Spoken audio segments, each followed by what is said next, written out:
Hello everyone and welcome back to my channel. Sorry it's been a while.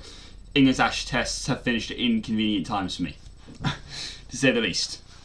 But, big piece of news from the Ashes. Usman Khawaja has announced his test retirement, which brings the end to a remarkable area for Australia. Career of two halves.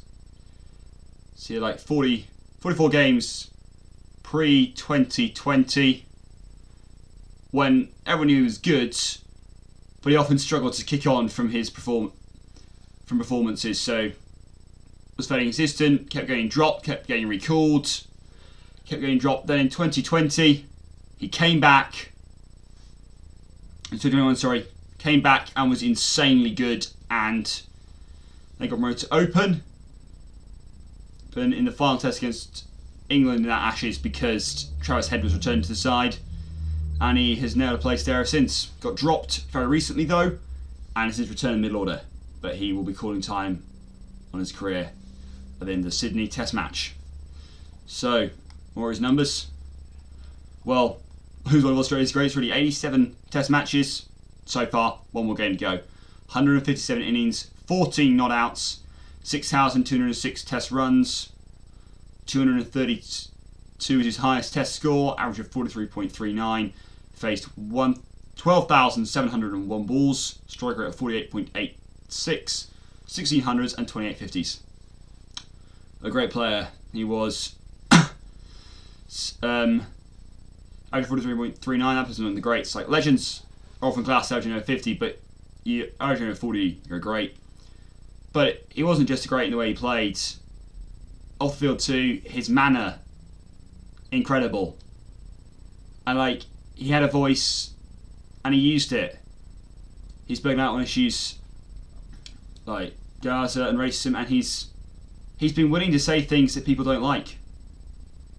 But he said them because he believes he needs to say them. And I think that for me is what makes him one of the cricket's greats. He's prepared to speak up for others. He's prepared to speak up for those in situations which aren't great. He's prepared to take the side of the voiceless. And I think for me that is just something so important. And that he is willing to do that, to use his voice, even though he has been knocked for it. To keep coming back and saying it. I think it's brilliant that he's done that, because you don't get many sports stars who'll do that. And so for us to have had someone who, particularly since getting himself established in the Australian side, has freely spoken out on issues, I think it's been good for the game. People haven't liked it. I remember back 2022, 2023, yeah, it's in 2022, and tour of back 2023, something around then, when he was playing in Australia. He was in Australia and he ended up wearing a black armband because of what's happening in Gaza. And he'd already taken a knock for more overt things, like life is a human right, on his shoes. The ICC said no to that. The ICC said no to him putting a dove on his bat. At the end, just wore a black armband, took a knock for that, but he still did it. And he used his voice then. He said, I'm seeing what's going on, I can't be silent.